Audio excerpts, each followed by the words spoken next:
Good day everyone and welcome to another video. I'm really glad you guys could join me because today I'm going to review my new phone, the Google Pixel 7a. Alright, there it is.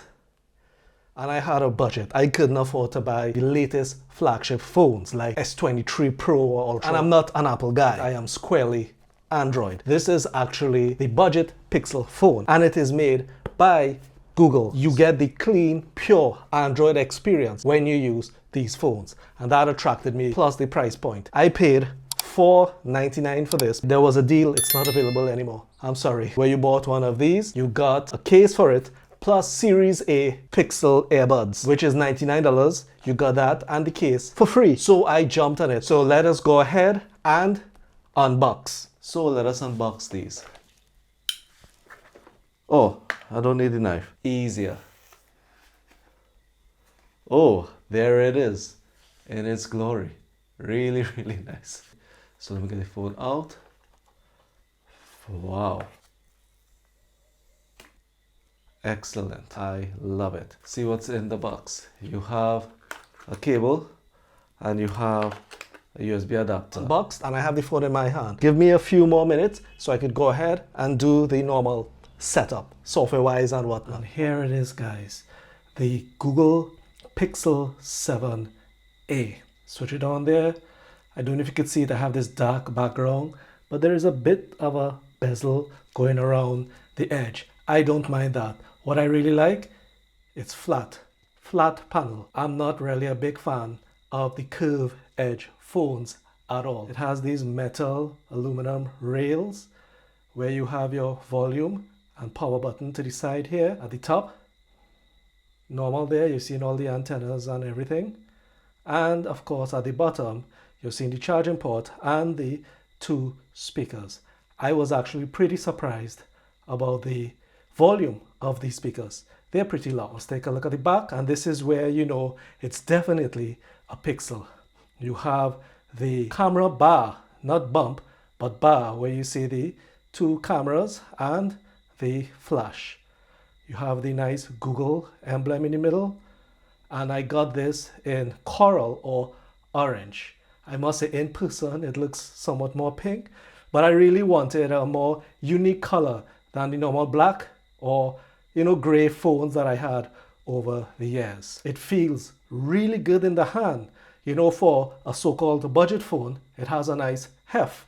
It feels sturdy and I love the feeling of the aluminum in my hands. Although the back is plastic, I don't really feel it.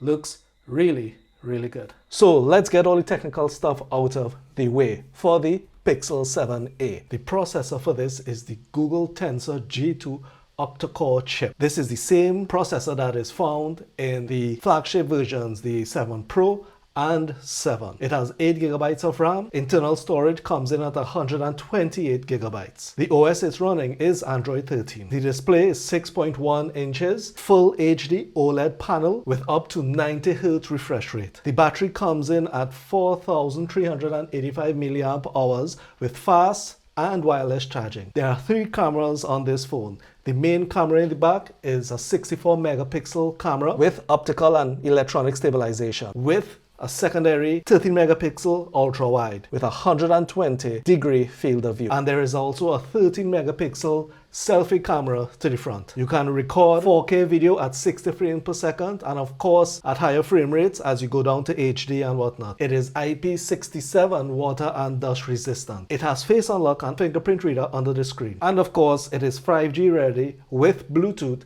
and NFC. Now that the phone is set up and we've taken a good look at the beauty of it, let's start to use it. It is smooth. I know it's a new phone, but my God, the past week I have been using this phone. It has just been so buttery smooth. And when you set your screen to 90 Hz, it's usually at default set at 60. So you need to go into your settings and set it at 90 Hz. The animations and whatnot, it just looks, perfect. It hasn't jittered. It hasn't given me any skip frames or nothing. It just works, and it works really fantastically. And the average person who's buying this phone knows that this is the raw Android you're getting here. And that is one of the reasons why Google makes its own phones. They want it to be a showcase for Android and how powerful it is. And it is extremely powerful, especially with that G2 Tensor chip. But for me and a lot of other people, your phone also needs to be extremely dependable because you work off your phone. I have to get messages from my team, I have to send messages, get emails, reply to emails, view documents when I'm not at my computer. But I want to be able in this mobile world to still be connected, and my phone does that. So far, it has been extremely dependable. It picks up cell signals, everything really well. The call quality is just amazing on this phone and also very secure. Google puts a lot of work in making this phone very secure. The Google phones are known for taking really good pictures. So in other situations where other phones and other cameras might fall down because it doesn't have the processing power and the data behind it to back up and process these photos, Google will step up and give you great photos. And just look at these images. Look at the blue sky, look at the details in the leaf, but look at the details in the bamboo rafting. This is just a fantastic camera. I zoomed up and you could still see all the details in the bamboo, all the different colors of brown. Amazing detail and power to have at your hands. This is in Ocean Point in Sandy Bay, all the different blues, but it does a good job of processing these blues so you get a dynamic ray. If you look at the sign, they're all differently exposed according to how they're turned and they're capturing the sunlight. You could still clearly read everything from each sign, although each of them has different lighting. The dynamic range is just fantastic. I took a close-up shot of this tree. Again, amazing. You get a little blurring when the camera is close, but look at the details this is able to capture on all the bark and all the creases. For the average user, the camera will be more than capable of capturing what you need.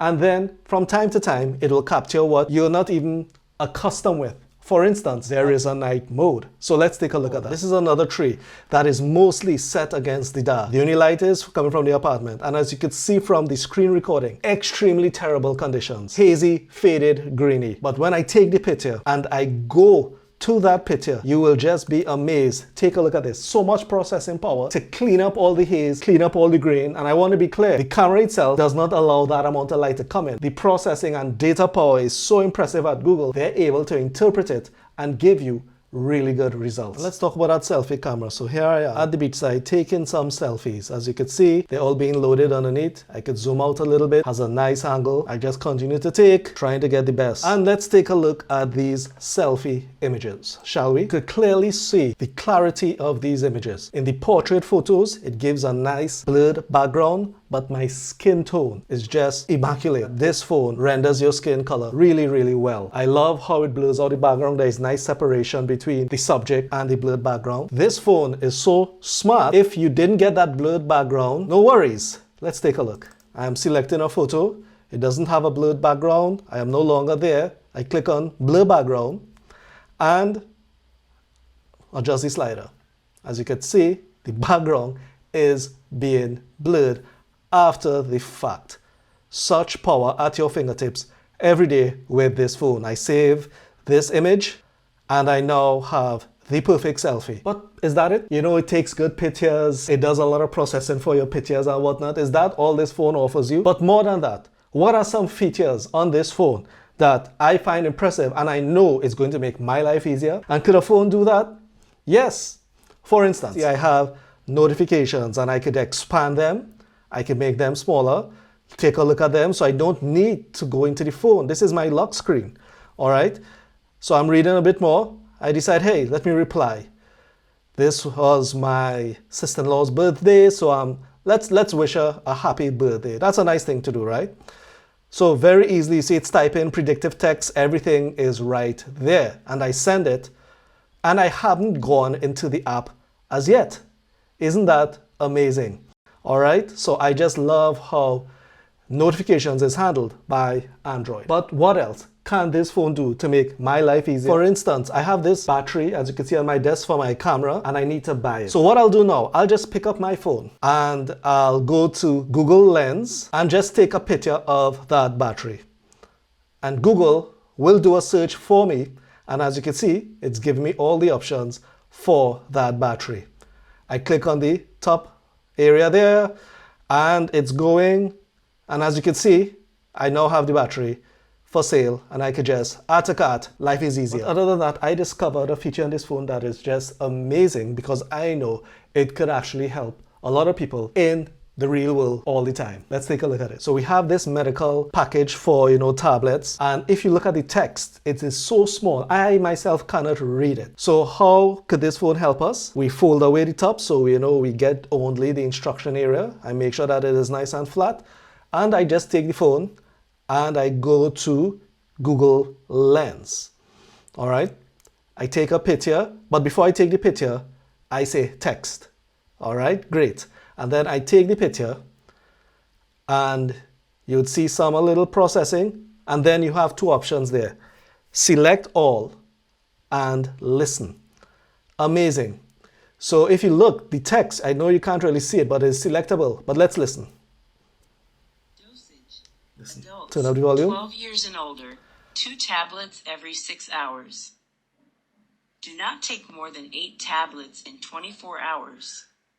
Now, isn't that amazing? As you could tell, it is reading out the text. And if you zoom into it, let me try to bring the phone closer to the screen, you could actually see the text being selected as it is narrating. So the text is there and selectable. Very valuable. So imagine if you're sight impaired, this phone will help you so much. So let's pause that. And if I want to send this to someone, I click on select all. And you could see that the text is selectable. And then I go, let me see, copy text. Let me click on it, copy text. Right. And there it is. It copied the text, and I can now paste this into any messaging app and send to anyone very relevant information on medicine. Isn't this amazing? And the battery life on this phone is pretty good. With 4,385 milliamp hours, I was able to get through an entire day of intense usage and still have 25, sometimes even 30% remaining at night. There is fast charging, so once you plug it in, once you have a good brick, it charges pretty quickly. And of course, with the Tensor G2 chip, it will do things to make your battery last longer, and it has battery saving modes and that kind of thing. All in all, pretty good. I do think for the price point, this phone is more than worth it. Yes, it doesn't have the 4K screen and it doesn't have a glass back, but that's it really. It has everything else. It has the chip and the memory of a flagship. You're getting the best software experience. Hardware could only do so much. Let's be honest. You could only have so much RAM before it becomes too much for everyday use. You could only have so much megabytes. What matters and what these phones excel at is the software experience it brings to you and the processing power it brings to you to improve those things that I just mentioned. So therefore, day-to-day things becomes easier for you to do. Isn't that what we want? Isn't that what we want from a phone? More than just being to stay in contact with people, it should be easy to use and it should improve your life. And definitely, using this for almost 2 weeks now, I can say without a doubt, this has made my life easier and I would recommend it wholeheartedly to everyone else. Okay? As always, thanks for watching. Thanks again for the support of the guys that continue to watch my videos and comment. Please let me know what you thought of this video in the comments below. And if when I get my hands on tech, this is not sponsored or anything. I bought this with my own money. Maybe I should get some sponsors. If any of those guys are watching and they think I did an okay job, hey, send stuff to me. I'll review it. But as I was saying, thanks to all the guys that continue to support me consistently. I really do appreciate it. I read through all your comments and I feel you love. Thanks as always. Remember to like, subscribe, and I'll see you guys in the next one. Bye.